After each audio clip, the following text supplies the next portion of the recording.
Hello. Today I'm gonna be reacting to 14 car trends which must be stopped. This video was made by Carwow 2 days ago by the time I'm making this video. Note that I won't be showing you the original video in this reaction, since I don't want to risk getting a copyright strike by Carwow. Instead, I will be writing the reasons that Matt says in the original video. If you want to see the video for yourself, the link is in the description. Without further ado, let's see what reasons he chose. Number 1. Fake exhaust pipes. These are basically when a manufacturer puts a piece of plastic through a place where the exhaust pipe would normally go out, but they actually put the exhaust pipes underneath the car. You might have seen Audi, Mercedes, Peugeot, Renault, Volkswagen, and other manufacturers using these fake exhausts in their cars. In my opinion, I don't have a problem with these fake exhausts, except the Audi S6 TDI Quattro. On the rear, there are 4 exhaust pipes that are blanked out, and the real exhausts are at the bottom left. Note that there are 2 actual exhausts underneath, not 4. This also goes for the Audi S7 TDI Quattro, the Audi SQ7 TDI Quattro, and some other Audi S models. Sure, I may not like these myself, but it's Audi's decision to do just that, and we can't control what they do. Number 2, climate uncontrol. This is basically when a manufacturer puts the climate control on the touchscreen rather than have a button outside of them. Yes, I agree with what you have to say, Matt. It can be a pain in the to control the temperature inside the car while driving. Number 3, fake noises. Basically, this is when a manufacturer puts an artificial noise to make, for instance, a diesel car sound like a V8 petrol. In my honest opinion, I don't have a problem with these fake noises. I have nothing else to say about this, so I'll move on to number 4. Number 4, big grilling. This is when a manufacturer puts an excessively sized grille on the front of the cars.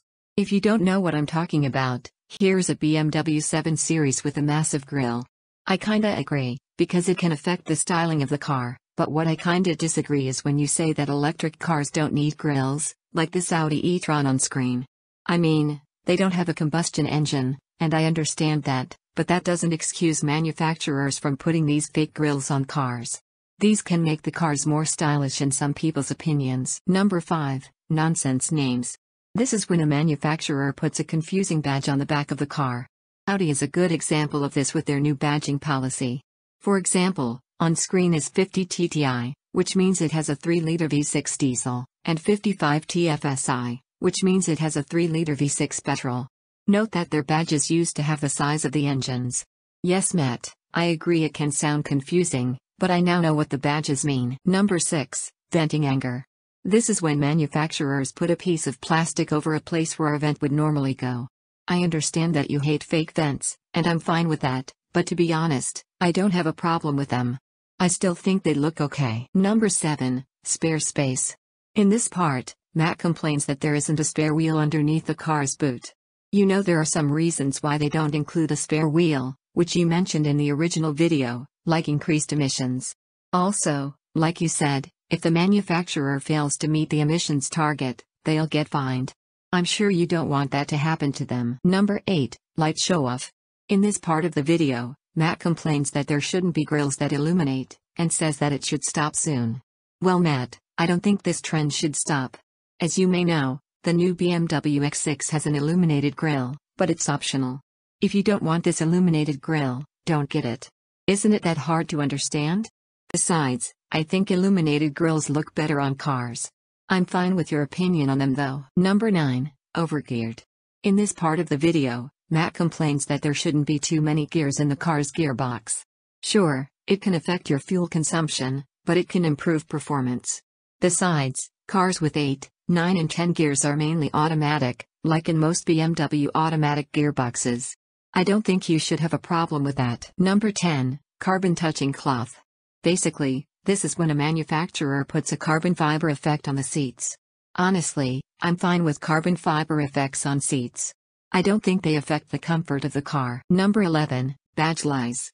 This is when manufacturers put a performance-like badge on lower-end cars, either on the side of the cars or at the back.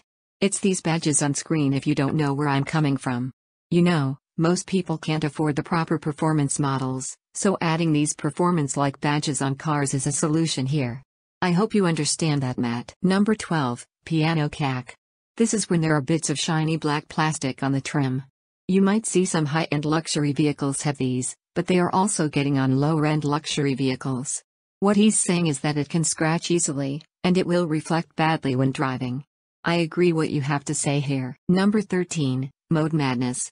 This is when manufacturers put unnecessary modes on certain cars, like this Eco Pro mode on some BMWs. I get where you're coming from, but some modes can improve driving experience, like Eco Pro mode where it shuts down some of the engine cylinders to improve fuel economy. Number 14, the final one, Starter War. This is when manufacturers put start-stop engine buttons on every single car. I kinda agree, where at some point, you can't find it, so putting the key in the ignition would reduce that issue. However, I'm fine with car companies using start-stop engine buttons. Overall, this video was just okay.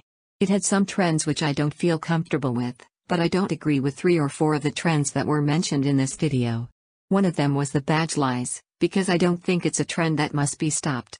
It's a really good thing to have on a car in my opinion. I hope you learned something from this. Matt Watson from Carwow. That is all I would like to say for this video. I hope you enjoyed this reaction video. Relax deeper, subscribe to my channel, and I will see you in the next video.